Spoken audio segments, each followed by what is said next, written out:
অনুষ্ঠানের এই পর্যায়ে আমি অনুরোধ করব আমাদের special guest sir Mohammad Abdullah কাফিকে বক্তব্য প্রদানের জন্য। তবে তার আগে আমি স্যার সম্পর্কে কিছু সংক্ষিপ্ত কথা আপনাদেরকে বলতে চাই। Abdulla Kafy is an accomplished researcher and geospatial specialist with extensive experience in applying remote sensing and GIS technologies.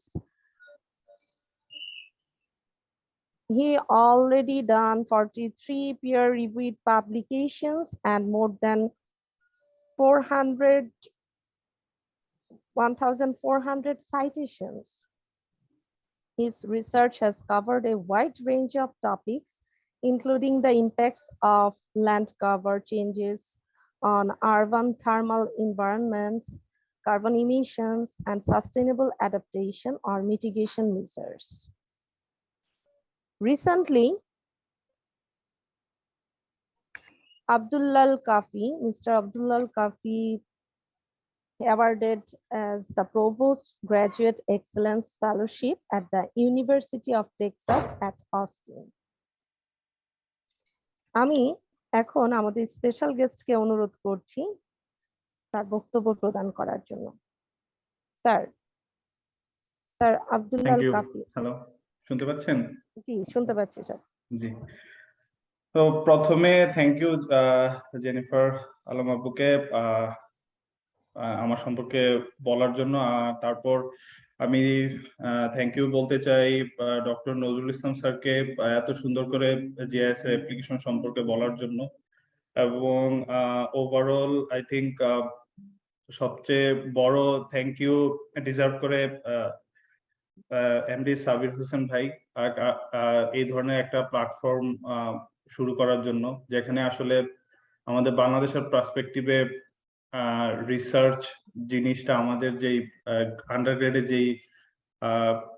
যে পড়াশোনার ধরন আমরা যে ফলো করি, সো এটা আসলে খুবই চ্যালেঞ্জিং বানায় যে একটা রিসার্চ ক্রিয়েট করার ক্ষেত্রে। সো এই ধরনের প্রতিষ্ঠান আই থিংক খুবই ইফেক্টিভ, যে বাংলাদেশ থেকে আরো ভালো ভালো রিসার্চাররা বের হয়ে আসবে। সো আমি জিআইএস এর অ্যাপ্লিকেশন নিয়ে কিছু বলবো না, আমি আমার ব্যাকগ্রাউন্ড কিছু বলে আমি কিভাবে আমি রিসার্চ শুরু করলাম, অথবা একজন নতুন কেউ যদি নতুন জিআইএস অথবা রিমোট সেন্সিং অথবা যে কোনো ফিল্ডে যদি রিসার্চ করতে চায়, আসলে ওর কিভাবে অ্যাপ্রোচ করা উচিত অথবা কিভাবে শুরু করা উচিত, যেটা আসলে আমরা সবাই চ্যালেঞ্জটা ফেস করি। সো আমি আমার কিছু পার্সোনাল এক্সপিরিয়েন্স শেয়ার করার থ্রুতে আমি হয়তোবা যারা আজকে পার্টিসিপেন্ট আছে অথবা যারা সামনে কয়েকদিন এই জিনিসগুলো সম্পর্কে শিখবে, তারা হয়তো এটা থেকে কিছু উপকার পাবে। সো আমি 2017 সালে রাজশাহী প্রকৌশল ও প্রযুক্তি বিশ্ববিদ্যালয় থেকে নগর অঞ্চল পরিকল্পনা বিভাগ থেকে আমি আমার ব্যাচেলার ডিগ্রি কমপ্লিট করি, এবং তারপর বিভিন্ন ইন্টারন্যাশনাল এবং ন্যাশনাল বাংলাদেশের গভর্নমেন্ট অর্গানাইজেশনে আমি কাজ করেছি। এবং ডিউরিং দ্যাট টাইম আমি অনেকগুলা পাবলিকেশন করার আমার সুযোগ হয়েছে আর কি। সো বেসিক্যালি যেটা হয়েছে যে আমাদের একাডেমিক কারিকুলামে জিআইএস এবং রিমোট সেন্সিং রিলেটেড অনলি দুইটা কোর্স ছিল, একটা থিওরি একটা প্র্যাকটিক্যাল। সো ওইটা থেকে আমরা তেমন কিছু আসলে শিখতে পারিনি। সো যেটা হয়েছে যে আলটিমেটলি আমার এই বিষয়টা সম্পর্কে প্যাশন ক্রিয়েট হয়েছে, কারণ আমি এইটা যখন আমি ডিউরিং ক্লাস টাইম শেখাচ্ছিল যে উইথ স্যাটেলাইট ইমেজ অথবা GIS data you can do whatever you want in any part of the world.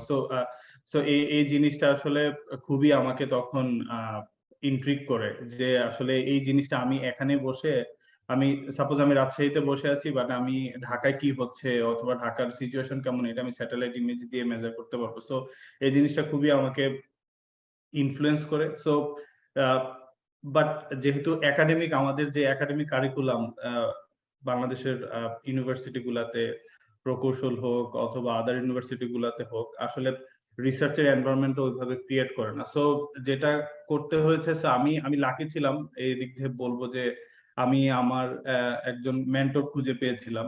So sir এখন আছে ইউএসএ তে, উনি একটা ইউনিভার্সিটির প্রফেসর। সো স্যারের সাথে আমি কাজ করা শুরু করি ইনিশিয়ালি, স্যারকে নক দেই, স্যার আমাকে কাজ দেয়। সো একটা প্রজেক্টে আমরা ইনিশিয়ালি কাজ শুরু করি। সো সো এই প্রথম দিকে জেনিফার বলতেছিলেন যে একজন মেন্টর আসলে কতটা গুরুত্বপূর্ণ যে এই ধরনের কাজে, যে যদি মেন্টরশিপ পাওয়া যায় তাহলে আসলে যে ফিল্ডে আমাদের ইন্টারেস্ট ওই ফিল্ডটাতে আসলে আমরা বেশি দূর আগানোর সুযোগ থাকে। সো স্যারের সাথে আসলে কাজ করতে করতে তখন আমাদের আসলে একাডেমিক রাইটিং সম্পর্কে অথবা কিভাবে একটা জিনিসকে সুন্দরভাবে প্রেজেন্ট করলে এটা আসলে ইন্টারন্যাশনাল স্ট্যান্ডার্ডে পৌঁছাবে, সো এই ধরনের জিনিসগুলো আসলে আমাদের একাডেমিক যে কারিকুলাম ছিল ওগুলোতে মিসিং ছিল। সচরাচর আমরা 4 মাস 5 মাস ক্লাস করতাম আর 1 মাস পরীক্ষা দিতাম। সো খুবই চ্যালেঞ্জিং টাইম ছিল যে এই সময় আমাদের নতুন কিছু শিখা। সো ওই স্যারের থ্রুতে আমাদের লাস্টের, আমি 2017 সালের প্রথম দিকে আসলে আমি কাজগুলো শুরু করি। আমি 2017 সালের লাস্টের দিকে বের হই ইউনিভার্সিটি থেকে। বাট স্যারের সাথে যখন কাজ করি আমি তখন হিউজ এই বিষয়গুলা নিয়ে ল্যান্ড সারফেস টেম্পারেচার কিভাবে এস্টিমেট করে, ক্লাসিফিকেশন ল্যান্ড কভার ক্লাসিফিকেশন কিভাবে করে, এগুলো নিয়ে কাজ করতে করতে তো স্যারের সাথে আমার একটা প্রথম পাবলিকেশন তখন বের হয়। বাট এই পাবলিকেশনের অ্যানালাইসিস থেকে শুরু করে লিখাতে স্যারের কন্ট্রিবিউশন ছিল বেশি, বিকজ তখন যেহেতু একদমই আমি নতুন ছিলাম এবং আমার লেখার ধরনগুলা আসলে ওই লেভেলে তখনও পৌঁছায়নি। তো তখন স্যার আমাকে যে টিপসটা দিল যে তুমি সাপোজ তুমি একটা টপিকে ইন্টারেস্টেড হলা অথবা তুমি এই রিলেটেড কোন একটা আর্টিকেল খুঁজে পেলা, সো তুমি যেটা করতে পারো, সো সিমিলার ওই আর্টিকেলটা তুমি নিজে কাজ করতে পারো কিনা এটা তুমি বের করা। সো আলটিমেটলি যখন আমরা সিমিলার টাইপের কাজগুলা যখন নিজে করার ট্রাই করব ডিউরিং দ্যাট টাইম, তখন মাথার মধ্যে এডিশনাল আরো হলো চিন্তা আসবে যে আমি এই কাজটা এইভাবে না করে যদি এইভাবে করি তাহলে হয়তো মোর ইফেক্টিভ হবে। এবং স্যার রাইটিং এর জন্য যে টিপসটা দিল যে তুমি বিভিন্ন ভালো ভালো জার্নালের যে পাবলিকেশন গুলা হচ্ছে এই রিলেটেড টপিকে, এগুলার লেখার ধরনটা একটু রিভাইজ করার ট্রাই করো, যে কিভাবে তারা একটা পার্টের সাথে আরেকটা পার্ট লিঙ্ক করে লিখেছে। সো আলটিমেটলি মেইন কথা হলো যে আমাদের পড়তে হবে, যদি ভালো করে লিখতে হয়, যদি ভালোভাবে রিপ্রেজেন্ট করতে হয় একটা একটা একটা প্যারার সাথে অথবা একটা লাইনের সাথে আরেকটা লাইনে কানেকশন যদি ক্রিয়েট করতে হয়, এবং আলটিমেটলি ভালো কোনো জার্নালে যদি পাবলিশ করতে হয়, তাহলে লেখাটা হলো খুবই গুরুত্বপূর্ণ। Analysis at the end of the day হয়তো এখন এত অ্যাভেলেবেল ম্যাটেরিয়ালস, সরি, এত তো ম্যাটেরিয়ালস অ্যাভেলেবেল আছে, ইউটিউব আছে আমাদের এখন, এত রিসোর্স অ্যাভেলেবেল আছে, নাসার এত ওয়েবসাইট আছে যেখানে হিউজ ডাটা পাওয়া যায়। সো জাস্ট শুধু, এবং তাদের অনেক ধরনের টিউটোরিয়াল আছে যেগুলো খুবই হেল্পফুল, খুবই ডিটেইলড একদম। সো অ্যানালাইসিস হয়তোবা একদম at the end of the day সবাই করতে পারে, কিন্তু রাইটিংটার বিষয়ে সবাই আসলে খুব রাইটিংটা খুবই তাড়াতাড়ি ইমপ্রুভ করা খুবই ডিফিকাল্ট স্টিল। আজকে পর্যন্ত আমি আমার লেখার ধরন চেঞ্জ করতেছি। সো আমি এটাতে একটা টিপস দিব কি, লেখার পরে এই লেখাটা নিজে আবার পড়া, 2 বার 3 বার পড়া, তাহলে ভুলটা বের হয়ে আসবে। এবং সবার ফার্স্টে যারা একদমই নতুন রিসার্চার, আমি তাদেরকে হলো এনকারেজ করব যে তারা একজন মেন্টরকে খুঁজে বের করো, অথবা যাদের কাজ ওর ভালো লাগে অথবা যার কাজ দেখেও শিখতে চাচ্ছে ওদের সাথে যোগাযোগ করো, আইদার ইমেলও হোক, এখন ফেসবুক আছে, হোয়াটসঅ্যাপ আছে হোক। এবং আই থিঙ্ক এই জায়গায় বিআরবিডি খুব ভালোভাবে ইনফ্লুয়েন্স করতে পারে। এখানে সাবির হোসেন ভাইয়ের মতো অনেক আই থিঙ্ক যারা লেকচার দিচ্ছেন ওনারা অনেক এক্সপিরিয়েন্সড এই বিষয়গুলোতে। সো অ্যানালাইসিস গুলা যদি আমরা শিখে যাই এবং মানে যদি আমরা প্রপার একটা ডিরেকশন পাই, তাহলে আই থিঙ্ক একটা ইজিলি একটা ম্যানুস্ক্রিপ্ট অথবা একটা পাবলিকেশন দাঁড় করানো সম্ভব। এবং এই পাবলিকেশনটা মানে কেউ যদি হায়ার স্টাডির জন্য আসতে চায়, এখন খুবই এই জিনিসটা খুবই important to fully funded for being a fully funded student. So I think আমি আমার এই পাবলিকেশনের জন্য আমি এই এখন ইউটি অস্টিনে আছি। এটা গ্লোবাল র্যাঙ্কিং এ হলো সব ধরনের সাবজেক্ট 30 মধ্যে আছে। এবং আই থিঙ্ক আমি বলবো যে আমার পাবলিকেশনের জন্য আমি 5 বছরের ফুল ফান্ডিংটা পেয়েছি উইথ 2 বছরের একটা প্রেস্টিজিয়াস ফেলোশিপ। সো সবাইকে আমি করবো যে সবাইকে এনকারেজ করবো যে আসলে মেন্টরকে খুঁজে বের করে তাদের পরামর্শ নিয়ে কাজটা আগানো। এবং অবশ্যই আমাদের আন্ডারগ্রেডে এই যে রিসার্চের কাজ, এটা অবশ্যই আমাদের একাডেমিক কাজের থেকে আলাদা একটা সময় বের করে করতে হবে। সো আই থিঙ্ক সবচেয়ে ভালো সময় হলো যে ফাইনাল ইয়ার, যখন সবাই ম্যাক্সিমাম থিসিস করে, ওই সময়টাতে হয়তো বা একটু প্রেশার কম থাকে, ক্লাসের লোড হয়তো বা কম থাকতে পারে অ্যাজ এ থিসিস ক্রেডিটের জন্য।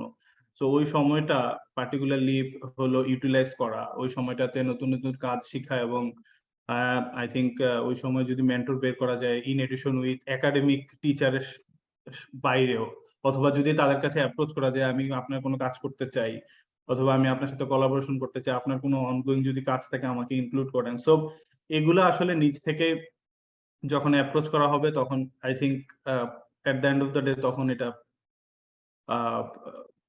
তখন যে হয়তোবা একটা ভালো আউটপুট হতে পারে আর কি এখান থেকে। তো এই জিআইএস নিয়ে স্যার অনেক কিছু বলেছেন। সো আই থিঙ্ক জিআইএস দিয়ে অনেক অনেক অনেক ইফেক্টিভ কাজ করা যায় স্টিল। এখন এই ইউএস এর মতো দেশেও জিআইএস, রিমোট সেন্সিং, তারা এত ডেভেলপ, তাদের এত data set, still they need GIS specialist or GIS manager in any firm.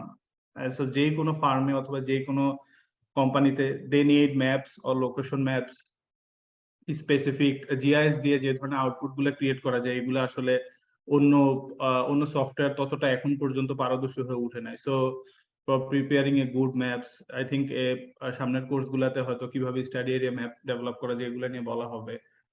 So I think যারা এই ফিল্ডে যদি ইন্টারেস্ট ক্রিয়েট করতে পারে নিজেরা, এবং যদি পাবলিকেশন করতে পারে, এবং থ্রু পাবলিকেশন কিছু ইফেক্টিভ কাজ অথবা শেখা সম্ভব। আসলে নিজ থেকে প্রথম দিকে যারা একদম ইনিশিয়াল, তারা হলো আসলে নিজেই একটু নিজে কাজ করা খুবই চ্যালেঞ্জিং এই আমাদের বিশেষ করে আন্ডারগ্রেড লেভেলে। সো মেন্টর খুঁজে আই থিঙ্ক বিআরবিডি খুব একটা ইনফ্লুয়েন্সিয়াল প্ল্যাটফর্ম হতে পারে। সো যেটা থ্রুতে স্টুডেন্টরা হলো আই থিঙ্ক পাবলিকেশন করতে পারে, জিআইএস সম্পর্কে আরো জানতে পারে। তো আমার পক্ষ থেকে এতটুকুই। থ্যাংক ইউ আমাকে ইনভাইট করার জন্য। এবং কোনো ধরনের আমি যদি এডিশনাল কোনো ধরনের হেল্প করতে পারি, অথবা কোনো এখানে যারা পার্টিসিপেট করতেছে তাদের যদি ফিউচারে কোনো পাবলিকেশনে কোনো হেল্প লাগে, আইদার ম্যানুস্ক্রিপ্ট প্রিপারেশন অথবা ম্যানুস্ক্রিপ্ট প্রিপেয়ার হয়ে গেছে, ওইটা আসলে কোন জার্নালে দেওয়া যায়, কিভাবে দিলে ভালো হয়। So any kind of help আমি চেষ্টা করবো আমি আমার ফ্রি সময় হেল্প করার। Thank you.